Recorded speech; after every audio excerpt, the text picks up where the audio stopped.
Hello everyone, my name is Paul Moran. I work in the Computer Vision Department of Vallejo Vision Systems, Tuam, County Galway, Ireland.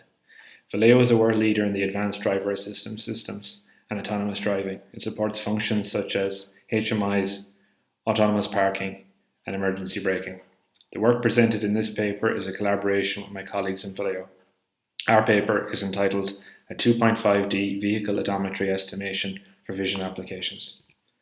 So we start with the outline of the paper. So in this paper we present a method to estimate the pose of a sensor mounted on a vehicle as a vehicle moves through the world, which is an important topic for autonomous driving systems. Based on a set of commonly deployed vehicular odometric sensors with outputs available on automotive communication buses such as CAN or FlexRay, we describe a set of steps to combine a planar odometry based on wheel sensors with a suspension model based on linear suspension sensors. The overall aim is to determine a more accurate estimate of the camera pose. We outline its usage for applications in both visualization and computer vision. So the background and motivation of the work. So firstly, extrinsic camera calibration defines the location of the cameras with respect to the vehicle coordinate system.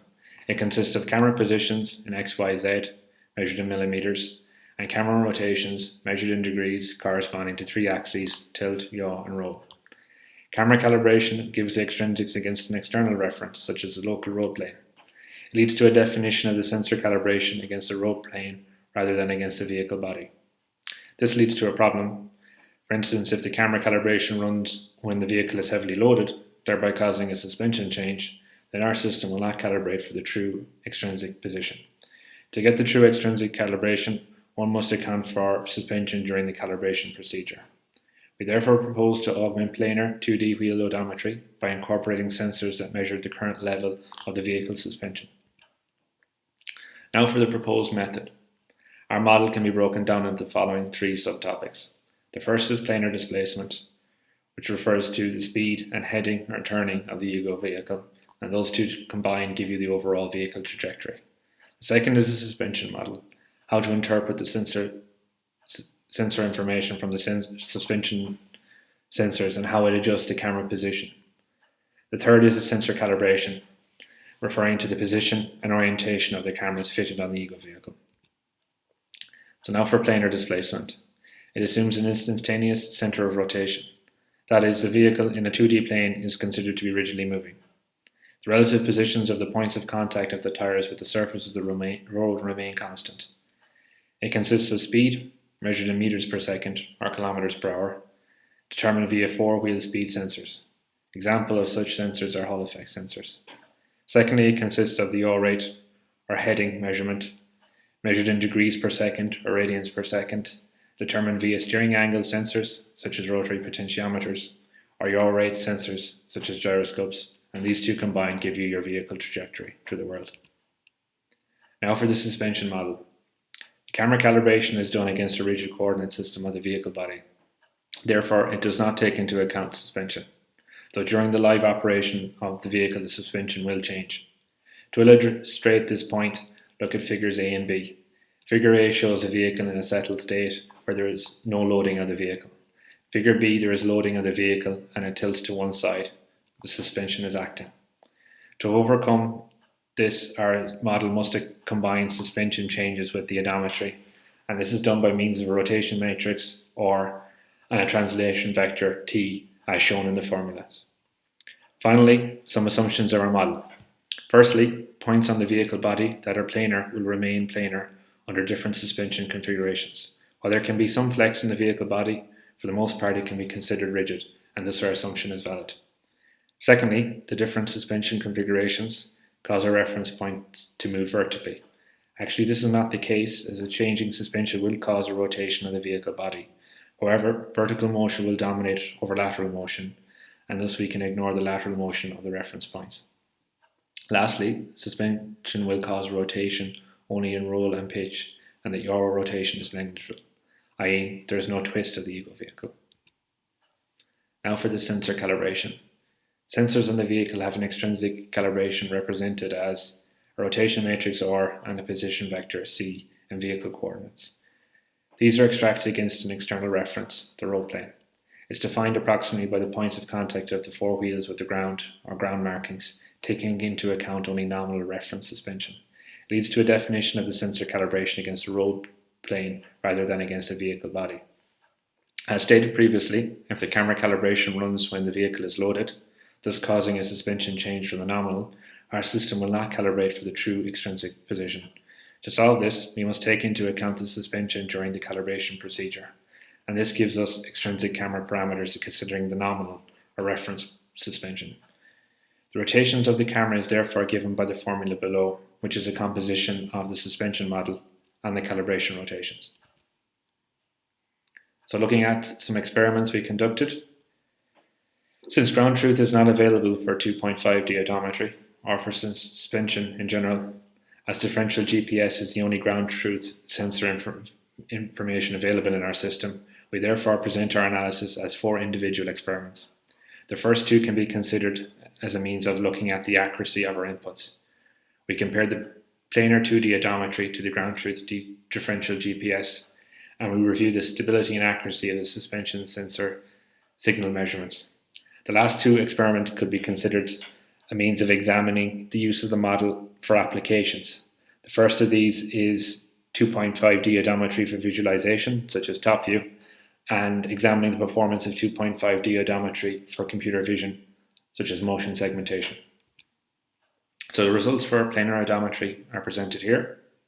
We analysed the trajectory from 2 vehicle manoeuvres compared to differential GPS.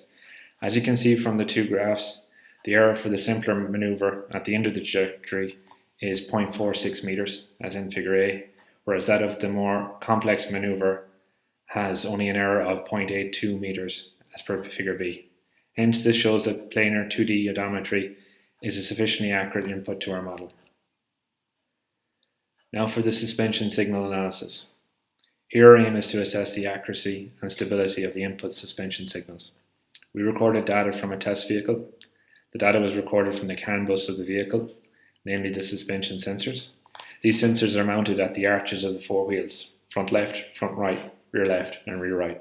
The sensors measure changes in their vertical height from the ground plane. 2 particular cases were studied.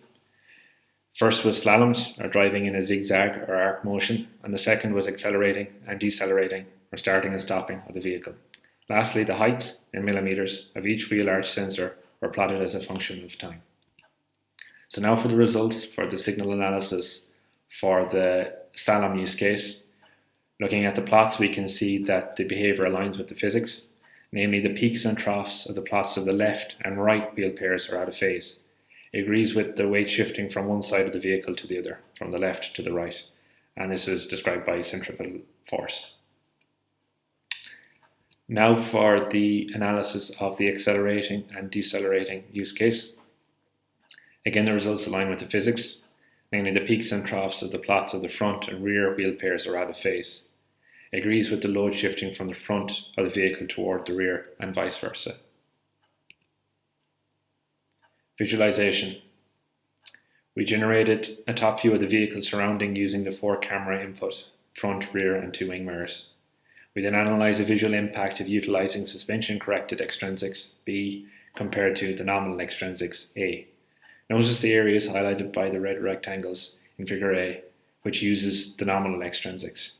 You can clearly see that there are discontinuities in the merged regions of this image because this image does not take into consideration the suspension.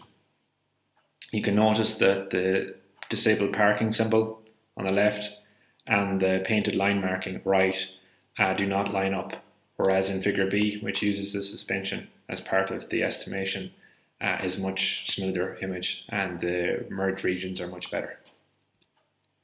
Now for the results for the computer vision. So Mariotti and Hughes in a 2019 paper describe a geometric means of motion segmentation using 3 degrees of freedom odometry giving the position of the sensor in a world coordinate system. Here we expand on that work by showing results of just using planar odometry, figure B, versus planar odometry incorporating suspension sensors, per figure C below. The colour legend of our motion segmentation maps is such that the intensity increases from blue to red.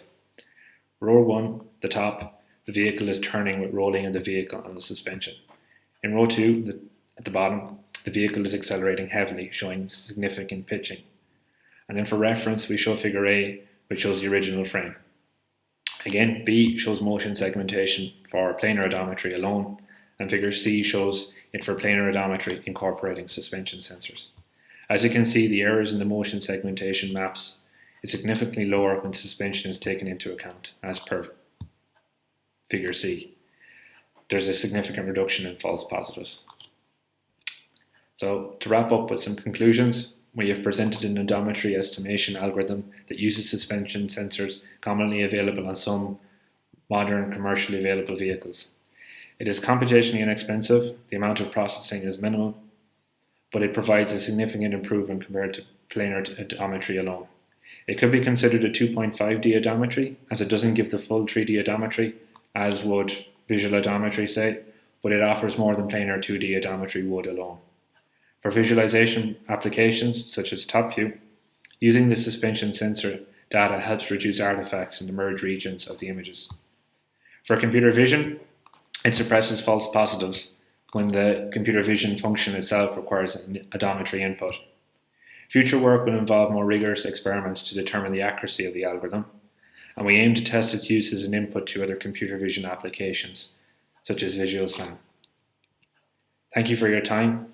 I'm happy to take any follow-up questions.